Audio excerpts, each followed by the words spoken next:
So breaking news, you don't need to be good at video games to be a professional at them, to have your career, your job, which pays you on a daily basis. You don't need to be good at your job. Not only that, you don't need to beat or complete games in order to review them. To put your score out there for the world to understand if they should spend their money on the product, you don't need to fully finish the game. We have a spicy and controversial topic to cover today, and I'm 90% sure that the majority of the big schmeckled stallions and fine stallionettes in the stable will fully agree with me on this. Let's get it.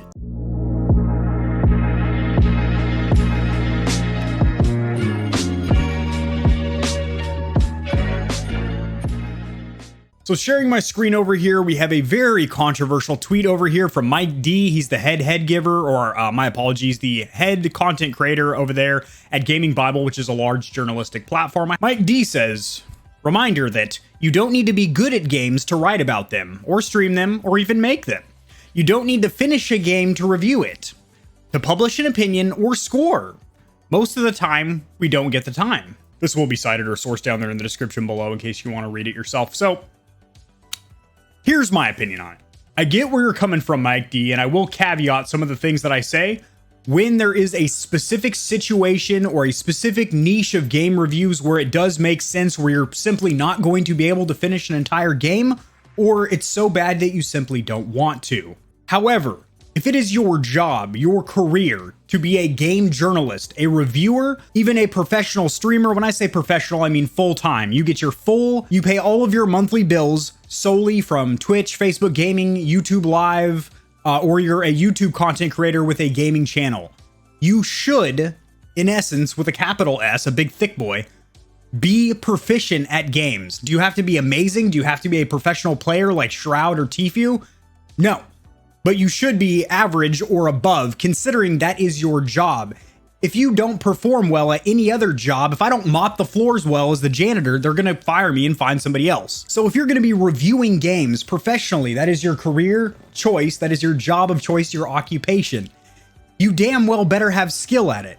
Again, caveated by saying you don't need to be a professional, you don't need to be a esports athlete. Especially if you are just a part-time streamer and you're just trying to be entertaining or informative and you're not really showcasing your skills at a game. That's fully understandable. But a game journalistic platform such as IGN or GameSpot, where they do game reviews, a lot of times they don't finish the game and they claim that they do, but you can clearly tell that they didn't because they missed out certain aspects of like the game's third act or something like that. However, I will caveat this by saying, if it's not a game that doesn't have a 10 or 16 or 20 hour campaign or story mode, and you are trying to get this review out as soon as humanly possible, and it's an MMORPG with like a 60-hour campaign or something, yes, you might try and do a little bit of everything, hit some side quests, get into the looting mechanics, the crafting system a little bit, get into a few boss fights, so you get a good idea of the general aspects or categories of the game so you can comprehensively do a review. You can talk about the audio design, the graphic design, any bugs or glitches you encounter, but you might not make it to the end credits. That is understandable if it is a super long game and you are part of a major journalistic platform where there is a crunch time, basically a time-sensitive scenario where other journalistic platforms are getting their reviews out. And obviously, if you release it 3 days after everybody else, you're not going to get any reads on your vlog, or you're not going to get any reads on your blog. You're not going to get any watches on your vlog or your video review. And I get that. But having said that, this is your job, your occupation.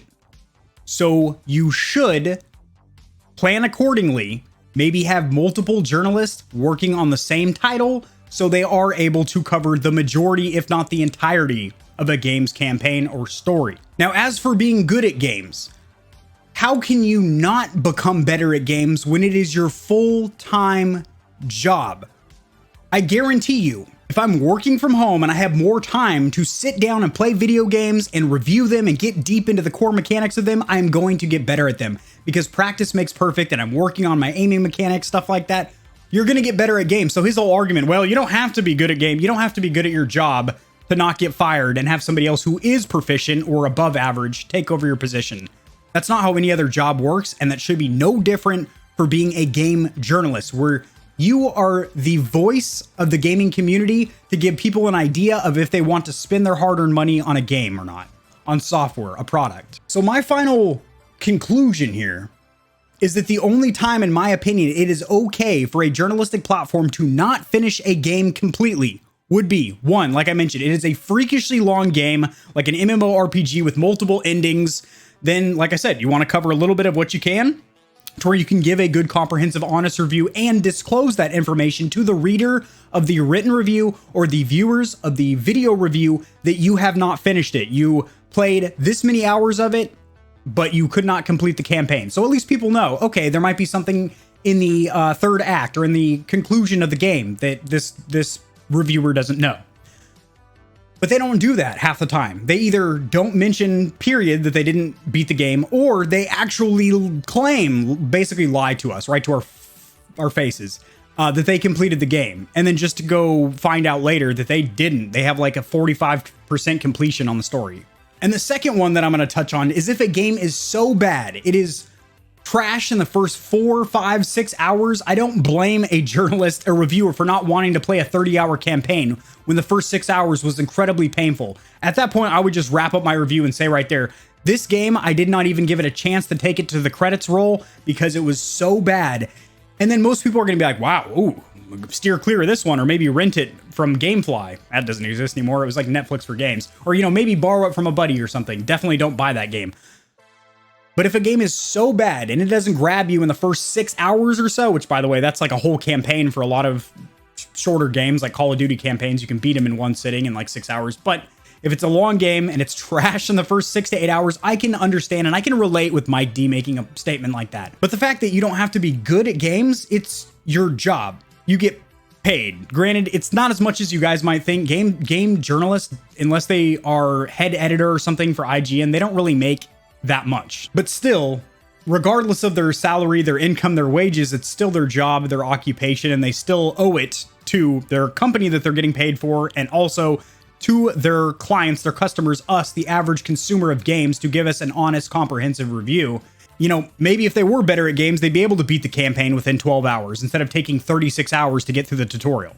So I personally 96% disagree with what Mike D said. I have caveated a couple points. If a game is so bad that you just can't get through to play it, or it's riddled with bugs and glitches, or it's a super long campaign, like 60 plus hours, and other journalistic platforms have already given their reviews, and you want to still remain time valid, it's a time sensitive review, then I get it. At my core, as a gamer, I totally disagree with the fact that if you right now, Stallion or Stallionette, you right there, I'm pointing right at your pink eye, right at your brown eye, sweetheart.